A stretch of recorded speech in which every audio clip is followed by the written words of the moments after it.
Russia నుంచి చమురు కొనుగోలు చేస్తున్నామని చెప్తూ అమెరికా 25% పరస్పర సుంకాలతో పాటు మరో 25% శిక్షార్హమైన సుంకాలను కూడా విధించింది.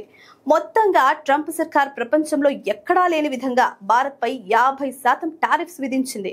అయితే ఇప్పుడు అమెరికాకు తత్వం బోధపడినట్టుంది. తాము సుంకాలతో భారత్పై చర్యలు తీసుకున్న కొద్దీ రష్యా, చైనాలకు దగ్గరవుతుందనే భయం అమెరికా పరిపాలనను వెంటాడుతోంది. దీంతో ఎలాగో అలా భారత్తో ఈ టారిఫ్స్ వార్కు ఫుల్ స్టాప్ పెట్టాలని భావిస్తోంది. ఈ నేపథ్యంలోనే భారత ప్రధాన ఆర్థిక సలహాదారు వి ఆనంద్ నాగేశ్వర్ గురువారం ఉపశమనం కలిగించే విషయం వెల్లడించారు. రాబోయే రోజుల్లో అమెరికా భారత్పై సుంకాలను ఉపసంహరించుకుంటుందని, పరస్పర సుంకాలను సడలిస్తుందని తాను ఆశిస్తున్నట్లు చెప్పారు.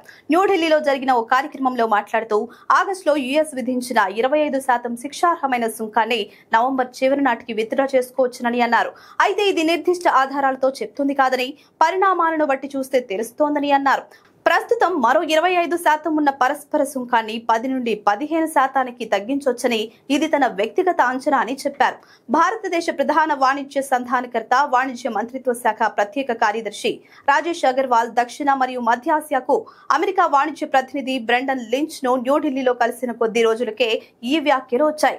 గత నెలలో ట్రంప్ సుంకాలు విధించిన తర్వాత ఇదే ఇరు దేశాల మధ్య తొలి సమావేశం.